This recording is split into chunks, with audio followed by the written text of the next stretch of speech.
이어서 강릉입니다. 내년 6월 폐광 예정인 대한석탄공사 장성광업소의 광해 복구 대책을 놓고 정부와 태백 시 간의 힘겨루기가 거세질 전망입니다. 태백 시민들은 정부 의중과 달리 갱내 지하수와 갱도 관리가 현행대로 유지돼야 한다고 주장합니다. 정창환 기자입니다. 장성광업소 광해 복구 대책을 담은 연구 용역 보고서에는 지하수와 갱도 관리에 대해 3가지 방안이 제시됐습니다. 갱도 침수 후 자연 배수와 갱도 일부 침수, 강제 배수를 통한 현행 유지 등입니다. 태백시와 시민들은 강제 배수를 통한 갱도의 현행 유지를 요구합니다. 그런데 정부와 광해광업공단이 갱도 침수 방안을 추진하는 움직임을 보이자 지역사회가 반발하고 나섰습니다.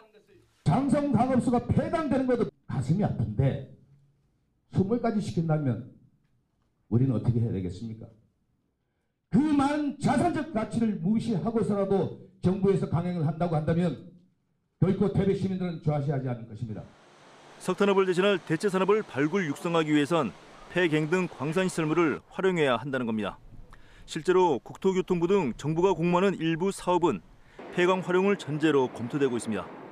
그런데 갱도를 모두 침수시키면 70년 넘게 채굴로 형성된 지하 공간이 모두 사라지게 됩니다. 동양 최대 광산입니다. 그런데 흔적을 남겨야지 자손 대대로 이거 남겨야 되는 거 아닙니까?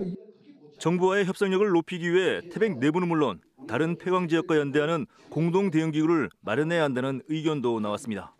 우리들이 모여가지고 목소리 낼 수 있는 공동 연합 투쟁을 해야지만 정부가 더 쉽게 귀를 기울이고 하지 않겠느냐 이런 생각이 드는데요. 태백 지역 사회단체들은 이 같은 지역 요구가 담긴 건의서를 다음 주 중앙정부에 전달하고 관철되지 않으면 본격적인 대정부 투쟁에 나서기로 했습니다. KBS 뉴스 정창환입니다.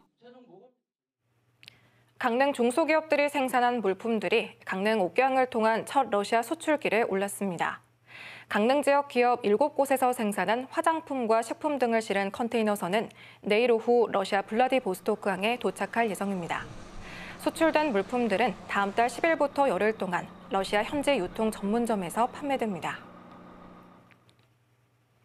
삼척시는 사업비 58억 원을 들여 도계읍에 있던 낡은 전도교를 철거하고 같은 자리에 만든 새 전도교를 완공해 내일부터 공식 개통한다고 밝혔습니다. 새 전도교는 왕복 4차선 도로와 인도를 갖추고 있으며 지난 석 달간 임시 개통을 통해 특별한 문제가 없는 것으로 판단되고 있습니다. 강원 동계 청소년 올림픽 개최 50일을 앞두고 오늘 강릉 스피드 스케이팅 경기장에서 대테러 종합훈련이 열렸습니다. 이번 훈련에는 강원도와 대회 조직위, 국정원, 강원경찰청 등 대테러 기관이 참여해 차량 돌진과 드론 테러 등 유형별 테러 대응 역량과 민관군 협력 체계를 최종 점검했습니다. 속초시 공식 온라인 쇼핑몰인 속초몰이 오늘 공식 개장했습니다. 속초몰은 속초시가 강원도 경제진흥원과 협력해 구축한 것으로 게장과 오징어 순대, 젓갈 등 지역 기업들이 생산한 우수 제품들이 입점됐습니다.